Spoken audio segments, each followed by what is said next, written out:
Co dzisiaj czułeś? Jakie myśli kłębiły Ci się w głowie w momencie tego pogrzebu, w którym tutaj też dzisiaj uczestniczyłeś? Pierwsza moja myśl była taka, że ile jeszcze osób musi umrzeć przez tą politykę, tak? Bo tak naprawdę to są ofiary polityki migracyjnej i mojego stanowiska i zdania wobec tego nie zmienię. Rozmawiałem oczywiście też tu z mieszkańcami, którzy przyjeżdżali na groby, którzy podeszli do tych cudzoziemców, której tożsamość została niezidentyfikowana. No i oni również stwierdzili, że to jest jedna wielka propaganda, nadmuchiwanie problemu dla władzy, po prostu dla władzy, dla kontroli. No i ciężko się, w sumie to był starszy pan, ciężko się z nim nie zgodzić, nie?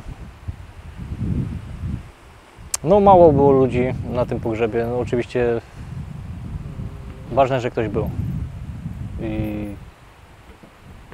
uważam, że można tą politykę migracyjną rozwiązać w uczciwy sposób, zgodny z konstytucją przede wszystkim, bo teraz nawiążę do słów Duszczyka, nie powiem ministra, bo po prostu mi to przez gardło nie przechodzi, gdzie opublikował swój wpis niedawno tam na X-ie czy gdzieś w społecznościowych mediach w związku z przedłużeniem tego stanu wyjątkowego, tego azylowego całego i że jest zgodny z konstytucją. No muszę pana ministra, i tu bezpośrednio do niego teraz powiem, zmartwić, ponieważ myli się i nie wiem po prostu jakim prawem i co on sobie myśli, nie? Że jest profesorem czy tam jakimś wyuczonym, skoro no, co by nie robili, jakakolwiek ustawa by nie była, nie może być nadrzędna nad konstytucją, dlatego jest to niezgodne z prawem, co wprowadzają i przez to wiele osób cierpi, umiera.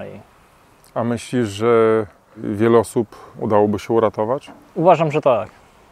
To są niepotrzebne śmierci. Gdyby ta pomoc od strony państwa, jeżeli widzą osobę daną w takim położeniu, tak, w takiej sytuacji, gdyby była szybka reakcja, ale pomoc pomocą, tak, później dopiero te urzędowe sprawy, to myślę, że część z nich by żyła. A czy Twoim zdaniem Polska adekwatnie odpowiada Białorusi na to, co Białorusini robią na tej granicy i z ludźmi, i też w związku z tym, że to Białoruś sztucznie kreuje ten kryzys migracyjny, za co ludzie płacą swoim życiem? Czy Polska adekwatnie do tych działań Białorusinów odpowiada Białorusi? Polska, jak już wspominałem niejednokrotnie i w 2021 roku, jak się to wszystko zaczęło, mówiłem, nie robi nic adekwatnego w stosunku do Białorusi. Wręcz przeciwnie, tańczą jak im zagrała i to się nie zmienia. Tak jest, było i mam nadzieję, że się to w końcu zmieni. A co, Mariusz, słychać u Ciebie? Bo był moment, kiedy przystopowałeś, przytłoczony też tym, co przeżyłeś na tej granicy, też i hejtem, groźbami. Wróciłeś, odszedłeś z Podlaskiego Ochotniczego Pogotowia Humanitarnego, ale niedawno ogłosiłeś, że wracasz na pogranicze.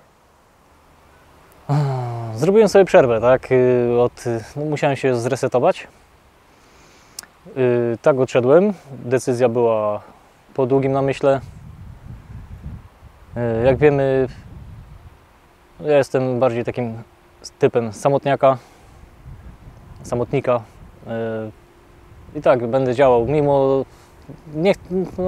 mimo że te prawicowe środowiska, te nacjonalistyczne i tak dalej uważają, że zresztą cieszyli się tam, tak, że odeszłem dzięki ich jakiejś tam presji i tak dalej. No panowie, zmartwię was po prostu, ja też jestem człowiekiem, musiałem odpocząć od swoich działań, które są legalne i pomoc jest legalna.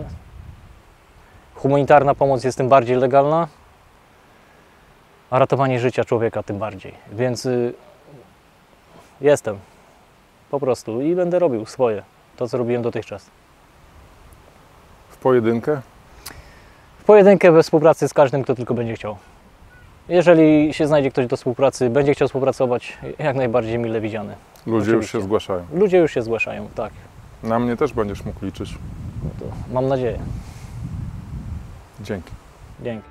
Wszystkie moje publikacje powstają dzięki wsparciu patronów na portalu patronite.pl/Czaban robi raban. Jeżeli uważasz, że to co robię jest ważne, dołącz do tego grona. Z kolei stawiając mi wirtualną kawę na portalach Subpi i Buy Coffee stawiasz na niezależne dziennikarstwo. Dodaj komentarz, zasubskrybuj ten kanał, włącz powiadomienia.